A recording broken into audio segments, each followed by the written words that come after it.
Any health-related information on the following show provides general information only. Content presented on any show by any host or guest should not be substituted for a doctor's advice. Always consult your physician before beginning any new diet, exercise, or treatment program.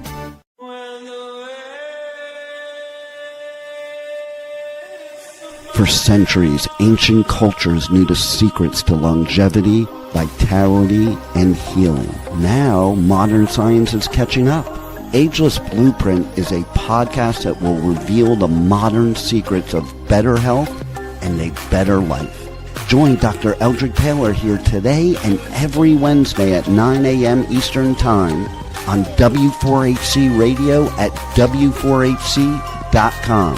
As together we discover the secrets to better health through science and spirituality. A better life with Ageless Blueprint starts now. Here's your host, Dr. Eldred Taylor. Good morning, everyone. I'm so happy to have you here. I am Dr. Taylor, the Spiritual MD, and welcome to Ageless Blueprint. And I am really excited because I have a special guest, and it may be a subject that you wouldn't think that we were going to talk about, but we are going to talk about an ageless system that has been in your body since the beginning of time, but I never learned about it in medical school, and I wonder why. It's called the endocannabinoid system, and you may have heard of CBD, and CBD is for cannabinoids, all right? And you may have related cannabinoids to marijuana or THC, but we're going to explain all of that today with the expert. And I met him because his company has produced CBD that you can actually inject IV, and I started using it with my cancer patients. I've started using it with patients who may have any type of condition that overexcites their nervous system. And you've heard me talk in the past about the sympathetic and the parasympathetic, and how the sympathetic is not where you want to be. You only want to use your sympathetic nervous system in emergencies. You don't want to use it 24/7. And we are kind of in a sympathetic nervous system overdrive from the moment we wake up till we go to bed. And even when we're sleeping, we're still running on overdrive. So we're going to talk about the endocannabinoid system. Your body actually is designed to accept endocannabinoids or cannabinoids. And so you have receptors for it. So they must be of some use for the body, or God wouldn't have given you receptors for it. So let me be quiet. I want my guests to have as much time as possible. This is Mr. Dan Reed with Pico CBD IV. Can we... Hey, Dan, how are you doing? Now I'll be honest with you. We've talked on the phone, but we've never talked face to face. So hello, good morning. And I just want to start. Why don't you just tell me your story, how you got into this, how the company got started, and then we'll talk about the different ways that endocannabinoids can actually be used for different conditions. Yes, of course. Yes. Thank you for having me, Dr. Taylor. I do appreciate having me on so we can create awareness around this system. But I haven't been in this industry very long. We started back, I want to say about 7 years ago, where we were creating cannabinoid products, things like tinctures, gummies, pain creams. And we started with oil-based products because these are lipids, right? They're oil soluble. And, the absorption rate on these aren't great. You're looking at 6 to 10% in that range. So we started working with creating water-soluble products for better absorption rates. And when you look at CBD that's water-soluble, it looks like milk. It's a very milky looking color. And it's not until you start getting lower into the nanoscale. So we started working with nanotechnology. And as you get it lower on the nanoscale, like really low on the nanoscale, it can start to become somewhat translucent because the particulates are small enough for light to pass through. And the reason why we started getting it really low on the nanoscale is because we had clients that were looking for clear solutions because they wanted to put them in beverages. And our chief science officer, Miles, he created something that had never been done before. He was able to get it at the lowest level on the nano. And then we started getting the questions. Could you guys make this? Could you sterilize this to utilize for intravenous delivery? And what he was able to do is something that's never been done before. He was able to get this below a nano level. So for those of you that aren't familiar with nanotechnology, 1 nanometer is 100,000 times smaller than the width of a human hair. So the next measurement below nano is a picoemulsion.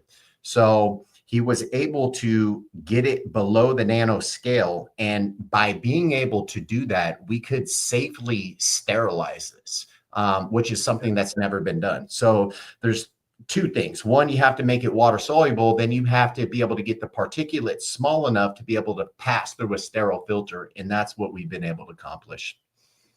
Yeah. So I tell you, I've been using it, and you came out with a webinar, and it just blew my mind. All the conditions and all the things you can use cannabinoids for.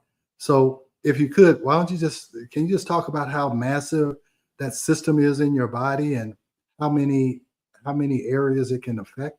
Yeah, it's it's a sin this isn't being taught about in standard medical school curriculum. And to be fair, it's a relatively new discovery. It was in the 1990s when they discovered this system. And I'll kind of backtrack and bring you through the history. Cannabis is something that has been utilized by physicians for thousands of years. The very earliest written documented record of utilizing cannabis for health and wellness conditions stated by a physician goes all the way back to ancient China. This was 4,700 years ago. And it was Emperor Shang Nun's Pharmacopoeia, where they stated that they utilized this for gout, malaria, rheumatism. And you even have documented evidence in ancient Egypt, ancient India. You can go back to the ancient Roman and Greek days. You have documented evidence of physicians utilizing this for multiple different health conditions. Now, fast forwarding to more modern history, in the 1800s, there was an Irish physician that went out to India and he was studying cannabis. And when he returned back to Europe, he started to introduce this into European medicine. And then it spread way over to the West. I want to say it was the mid 1800s, where we had American physicians that were utilizing this. This was commonly prescribed in doctor's office in the United States. And even in the early 1900s, this was on the shelves of pharmacies. They had cannabis extracts in tinctures that people were able to get. Now, and this is kind of a long story just to kind of get to the discovery of the endocannabinoid system. But the propaganda really started back then in the 20s and the 30s, and they started to demonize cannabis. They were portraying it to be something that's very dangerous. And ultimately, the 1937 Marijuana Tax Act was initiated, where cannabis became illegal in the United States. And we almost lost the use of this plant for over 100 years. Now, there are a ton of doctors that we owe a lot of thanks to, because they continued to work with this plant, even though that it was illegal. And in 1988, there was an incredible discovery. They were actually studying the effects of THC on the brain, and they started noticing an abundance of receptors becoming activated. It was a high number of receptors, and they've never seen this happen before from a plant source. So this led them to believe that there must be something endogenous within the body to activate so many receptors. And it was 4 years later that they discovered anandamide, which was the body's first endogenous cannabinoid, known as an endocannabinoid. And through the early 90s, they started to discover that we had receptors everywhere within the body. They discovered another endogenous cannabinoid called 2AG. Ultimately, this discovery led to the endocannabinoid system. Now, since that point, research absolutely exploded. In the list of conditions that they were doing research on is very extensive. I mean, at this day and age, you can Google any human condition followed by CBD clinical study and you can find it. But ultimately what happened is dozens of studies turned into hundreds, turned into thousands. And the 2018 Farm Bill was passed because there was far too many benefits, natural benefits for human beings than any type of drawbacks that they were portraying. And that's when hemp-derived cannabinoids became legal. So it's important to kind of set the table of, you know, the history of this plant to where we are now. So this system, it's connected to everything. We have, since the day we were born, our body has operated on cannabinoids. They're called endocannabinoids. And these endocannabinoids, they bind to cannabinoid receptors. And we have trillions of these in our body. And the traditional endocannabinoid system, we have CB1, CB2 receptors, but we also have receptors outside of the outside of the ECS, like the TRPV1, TRPV2, TRPVA, the GPR55, the PPAR, the 5-HT. All of these they can be activated either by endogenous or exogenous cannabinoids. So we can dive into all the different systems that this connects to. But that's kind of a little bit of the history. And I just wanted to give you that, how this was discovered. You know, that's why I call this podcast Ageless Blueprint, because, you know, things have been handed down through the ages. And I always like to say, if you want new ideas, you need to read old books, you know. And so, you know, this has been around since ancient Egypt, ancient China. And, you know, we think that everything is something's new under the sun, but it's not. We just need to go back and study medical history before it was all this technology. I mean, people lived, you know, before there were hospitals and all this stuff. They lived good lives. So that's very, you know, that's why I call this ageless blueprint, because we need to go and look back in history and see how people survived before we got into this hyper sympathetic, you know, state of being. So anyway, well, let's just go. Let's talk about, you know, some things like, you know, some common things like depression and anxiety or cancer or whatever you think is, you know, is something that people, you know, commonly use other drugs for. And I always say that, you know, your body has a pharmacy in it, you know, just like it says, it has natural cannabinoids. So, well, let's just talk about some common conditions. Yeah, it's really, I mean, the way that we look at the cannabis plant, we look at it as nature's pharmacy in a plant. And just to touch on what you were saying, as far as, you know, we need to read these old books. I mean, plant-based medicine is what we use for thousands of years, right? It's not until the last 100+ years that we started looking at these synthetic alternatives. But when it comes to conditions in the body, and again, I like to put this onto the endocannabinoid system. This system connects to all of our major vital systems. So our central nervous system, our immune system, our endocrine system, our reproductive system, our respiratory system, our cardiovascular system, our muscular system, our skeletal system. The endocannabinoid system doesn't just connect to these systems. It helps modulate every single one of these systems. If there is an imbalance in one of these systems, this is where the endocannabinoid system steps in. Basically, it is constantly monitoring these systems. And what its main job is to do is to keep all systems in the body in homeostasis.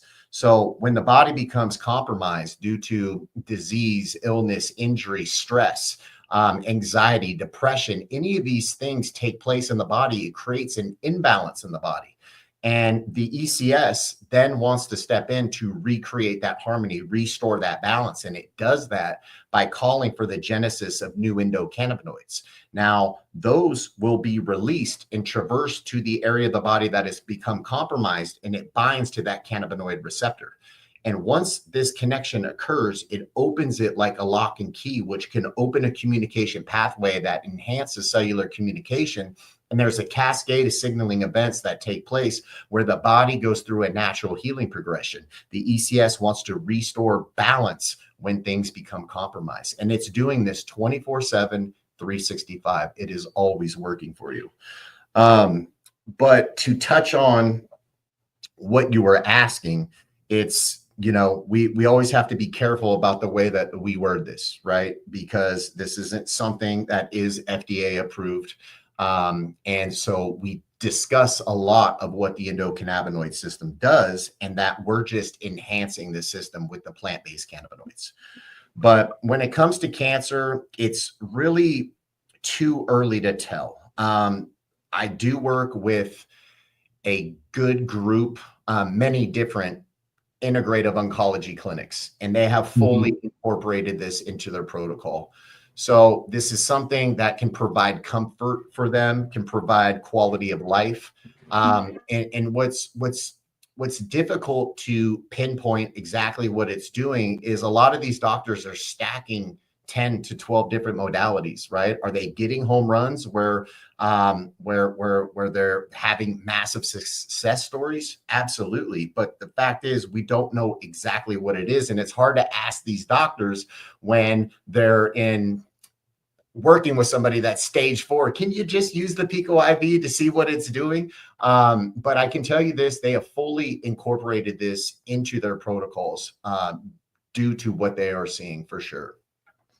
Specifically. Well, that's what I started doing. And if nothing else, it just calms some of the fear, that the patients have. It allows them to, and if they're having pain or symptoms from the chemotherapy or radiation or whatever, it helps with pain relief. It helps with some of the anxiety.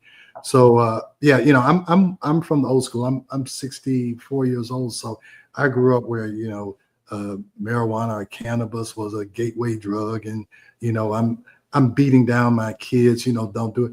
And now I'm totally open to it, and my kids are like, oh wow, I don't want to call you a hypocrite, but I'm like, I was like, when my mother used to say, when you know better, you need to do better. So I know better now, so I'm an advocate of this. And as patients get older, probably sleep is the most important thing that seems to dissipate, and sleep is so important for your recovery. And so let's talk about how cannabinoids can help with sleep.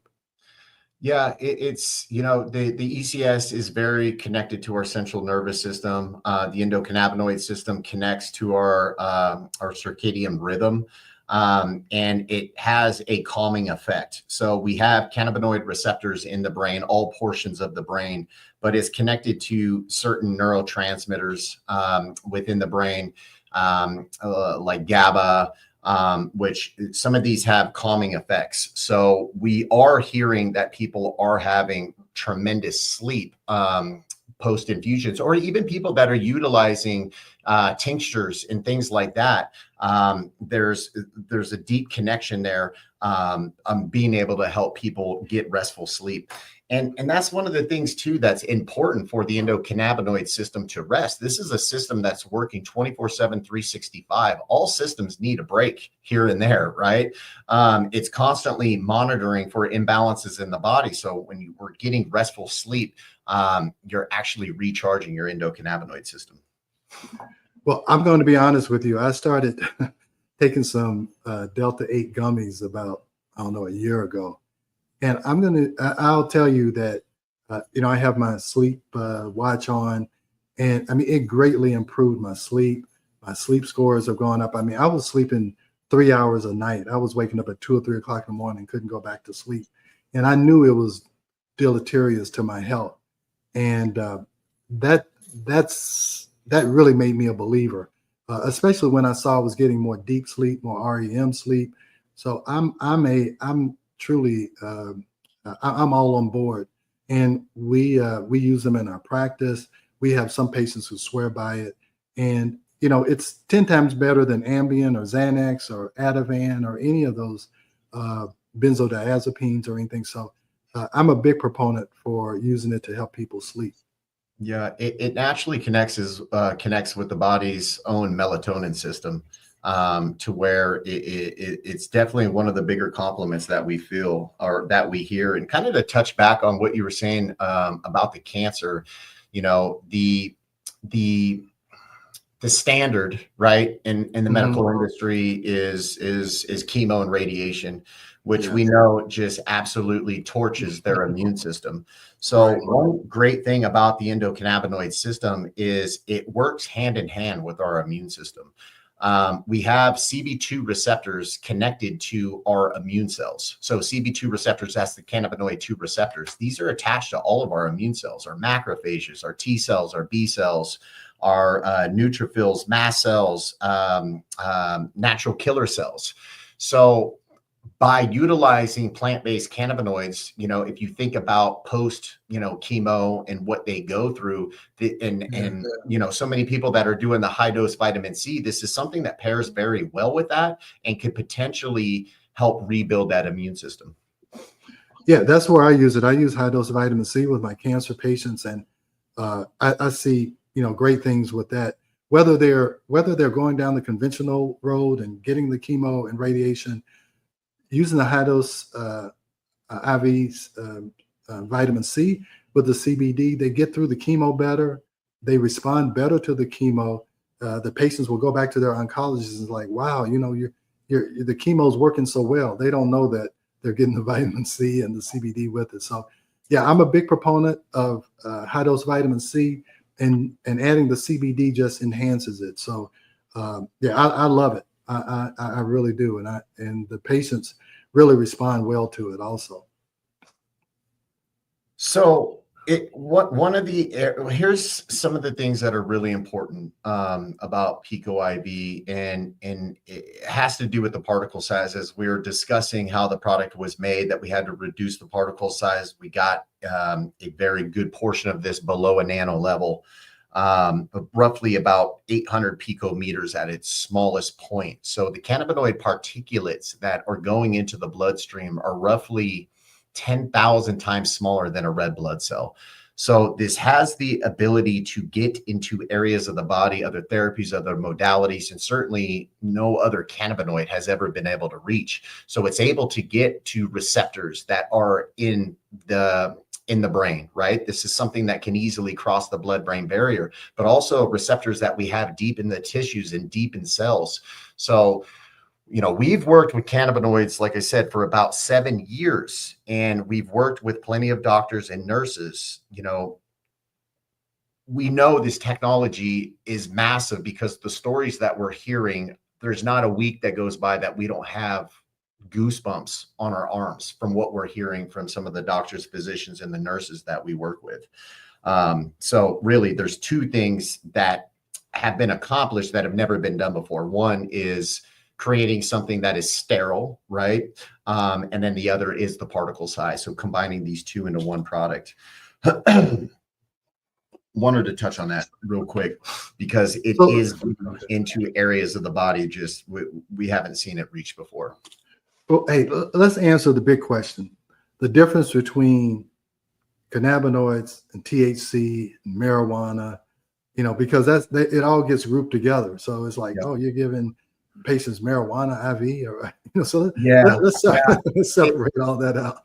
And it's a challenge that we come across because there is that stigma, right? And you could thank a lot of that to old school propaganda, right? Portraying this as it's something, devil's lettuce or whatever you want to say.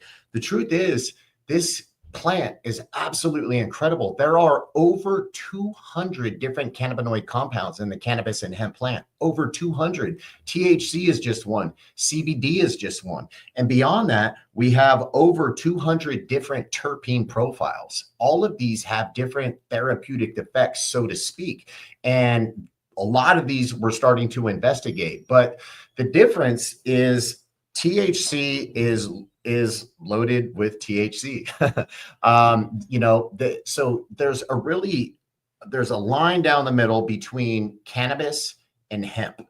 Cannabis is heavy over 0.3% THC. This is more for recreational use, but it also has a ton of therapeutic effects because THC actually binds to the CB1 receptor perfectly, just as anandamide. Anandamide is our endocannabinoid that binds to the CB1 receptor. THC can do that. So the difference between cannabis and hemp has less than 0.3% THC. So these are going to be your non-psychoactive cannabinoids like CBD or CBG, CBDA, CBGA. There's a ton of different cannabinoids in this plant that are non-psychoactive. So that's, education that we just have to continue to push out there, that this isn't about getting high. This is about getting healthy. This is about stimulating a system in your body that has a biological connection to this plant.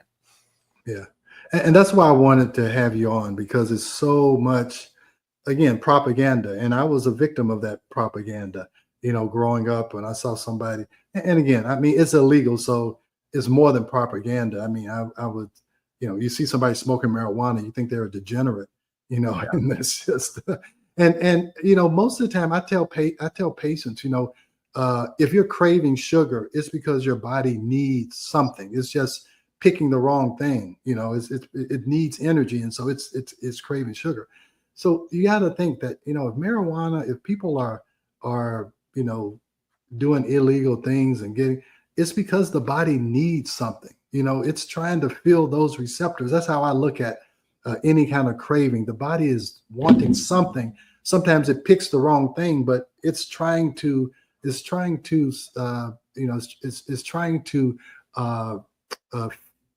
create or satisfy a need. And if you have those many receptors for cannabis, your body must need it. Yeah. Trillions. I mean, this is a system that, like I said, is working 24/7, 365. It's I think one of the main things I think a lot of your listeners are going to want to hear is, what is it good for, right? And we can talk about a lot of things that, as I mentioned, you could Google any human condition followed by CBD, and the study's been done. There are hundreds of studies happening currently. And here's something that is important for everyone to understand is Big Pharma has been studying this endocannabinoid system for a long time. And right now, what they've been doing is they are extracting natural molecules from the hemp plant. They're putting them into the human body. They're studying the receptor reaction. Based on their findings, they will reverse engineer that natural molecule and then recreate a synthetic version. They have over 100 synthetic cannabinoid compounds in phase 2, 3, and 4 studies today, right now. And there's over 500 patents filed for synthetic drugs to target the endocannabinoid system. So they understand the power of this system. That they're not teaching this, of course, but they're getting ready to roll out a significant amount of synthetic cannabinoids.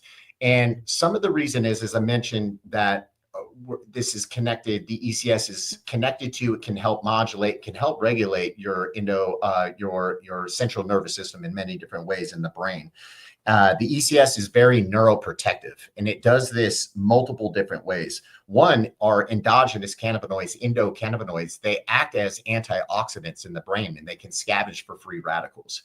The endocannabinoid system is very involved in managing inflammation in the body, but as well as the brain. It can keep inflammation down. As we know, this is a big contributing factor to neurodegenerative diseases. It also can help with neuroplasticity, neurogenesis. And this is just talking about the endocannabinoid system, by the way. This has nothing to do with plant-based cannabinoids. Also can protect against excitotoxicity because this is very involved in regulating the way that your neurotransmitters fire.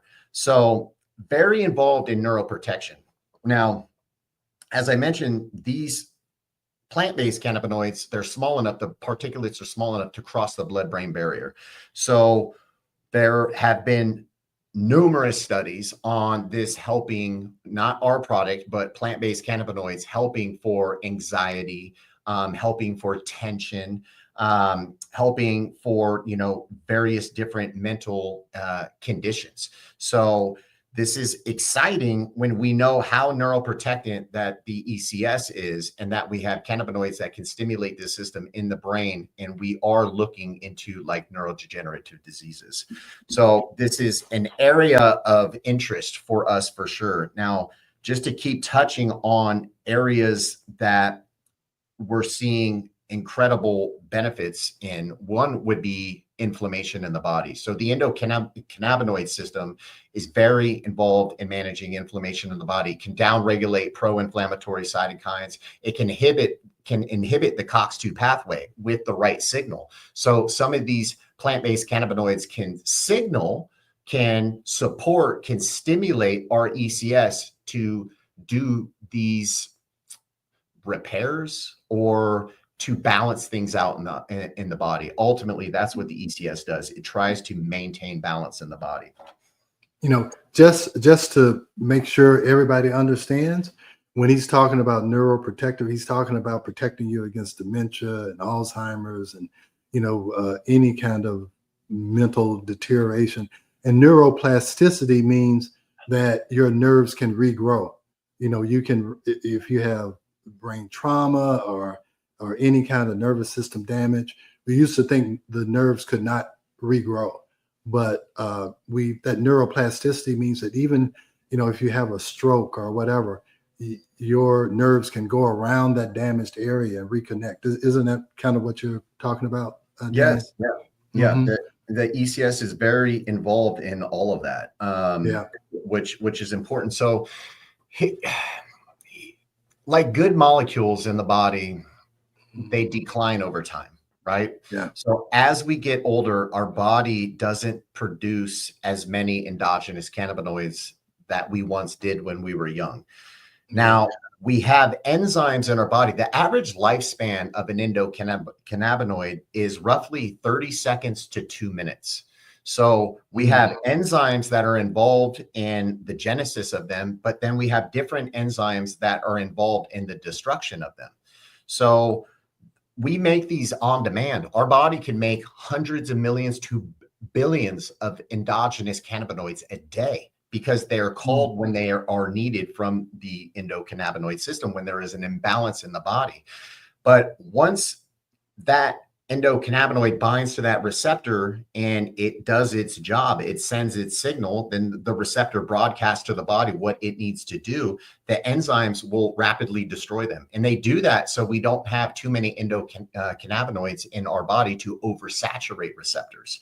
That's the way that the body was designed. However, as we get older, we stop producing as many endocannabinoids. And you can contribute this to like testosterone or NAD or glutathione, right?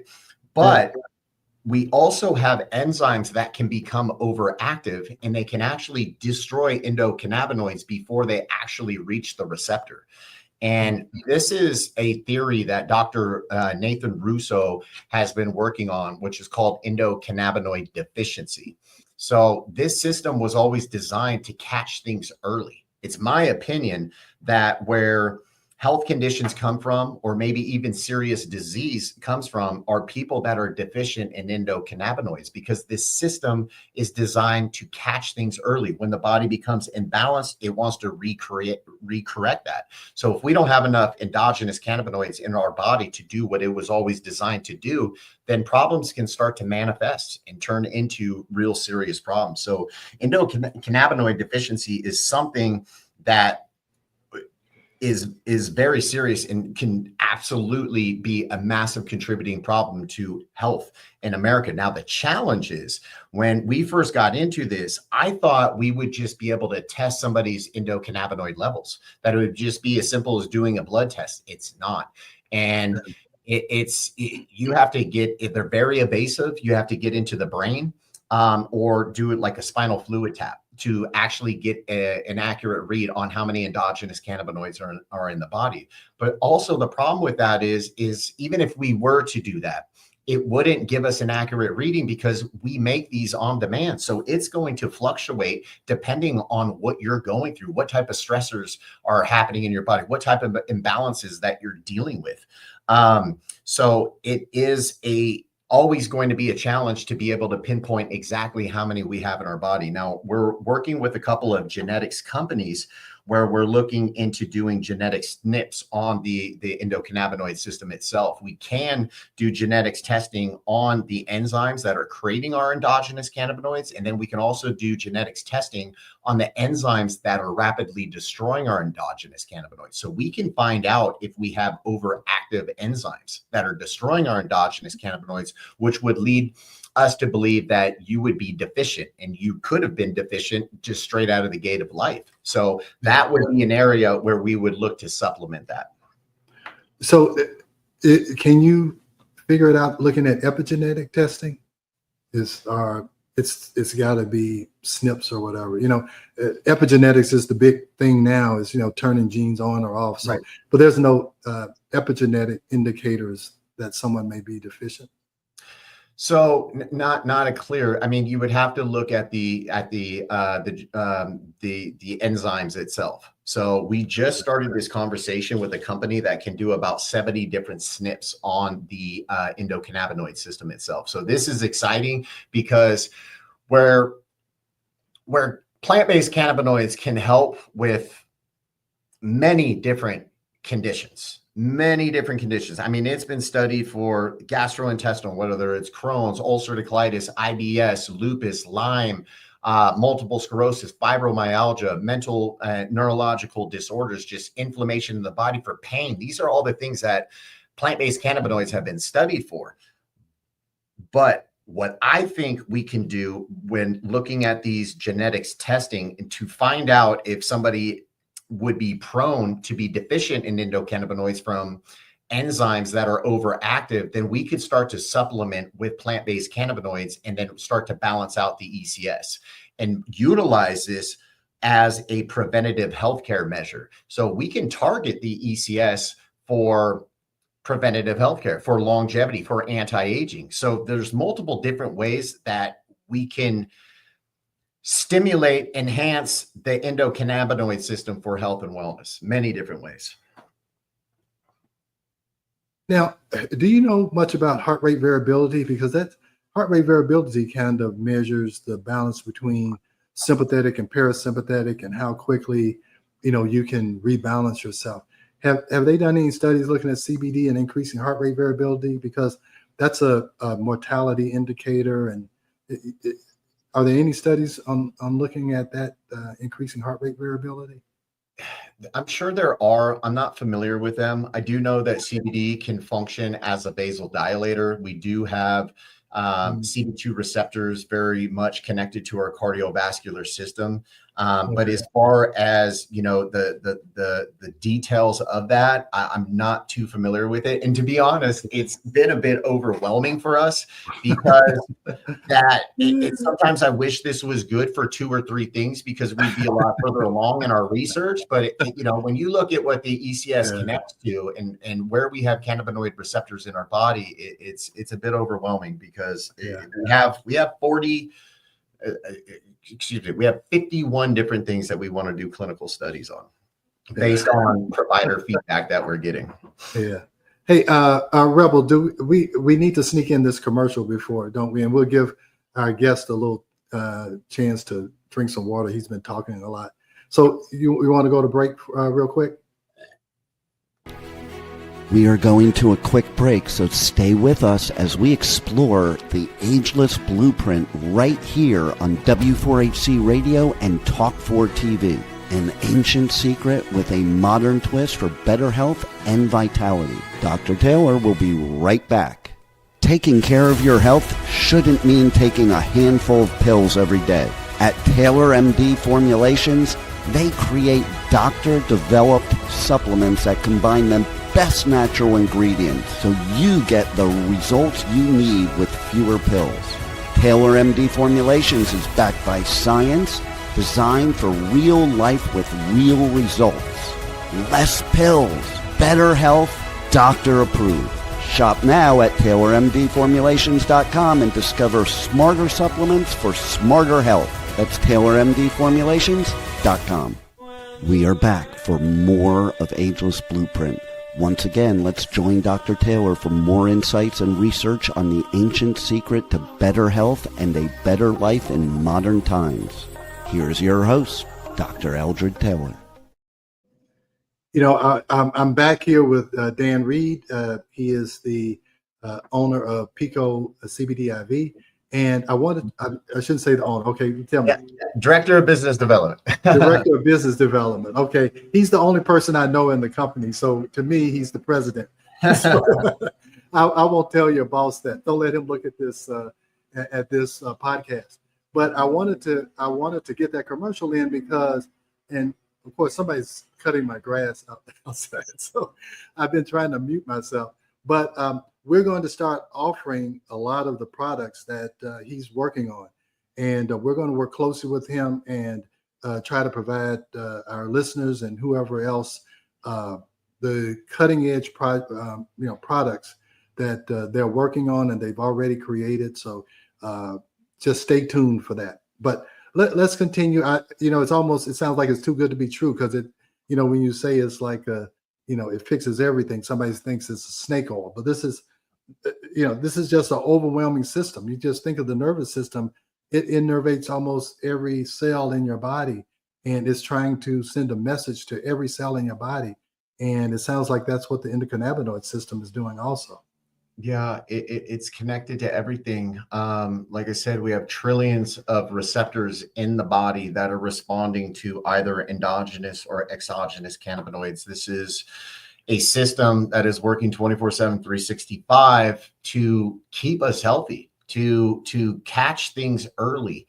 It's mind-blowing that this is not taught in medical school curriculum. It's almost sickening. And you have to think, is it not being taught because there is a plant that naturally stimulates this system, that there's a plant that naturally supports and enhances this system? I don't know. I could go down a deep rabbit hole there, but it's in my opinion, this is the future of health and wellness, is keeping this system balanced, because this system keeps your whole body balanced. Well, I'll tell you, I've been a doctor for over 30 years, and I understand the pharmaceutical industry. They demonize anything that they can't make money off of. And as soon as they can make money off of it, all of a sudden it's the best thing in the world. Right. And you say they have all of these, drugs that are in the pipeline. Just as soon as they figure out how to make money off of it, you'll start seeing commercials. Yep. You'll start seeing, and then they'll start to demonize your company because they want. That's kind of how the pharmaceutical industry works, in my experience. It's and we're expecting that for sure. It's as food is medicine, right? Food is preventative healthcare. I believe we have everything that we need here that's natural. Mm-hmm. When you look at, you could honestly say this, and this is a really bold statement, but if you go back to how pharmaceutical companies started, they were taking natural things from earth and creating synthetic versions. Now, you could say that nearly 100% of pharmaceutical drugs at one point was inspired from something natural here on earth. We have everything here. And for some reason, plant-based medicine became alternative medicine. Although that we've used this for 5,000 years, pharmaceuticals only been around for 100, 150 years. And but that's all of a sudden primary medicine. Let's think about the trial and error that the indigenous people had to go through to figure out what is safe today.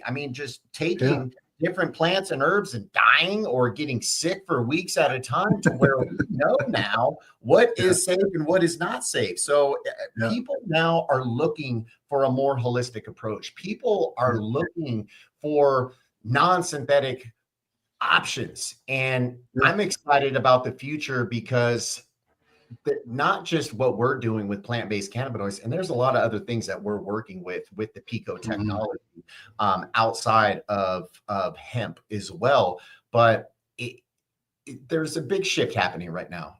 We're getting the synthetics out of our food, which is huge, as we mentioned that food is medicine. What I really would like to see next is, after we accomplish this battle with big food, is getting the synthetics out of our medication. That's going to be a tough road to hoe, because that's a, pharmaceutical industry is in the pockets of every politician in every state and every, so it's tough. But so we got like about 3 or 4 minutes left.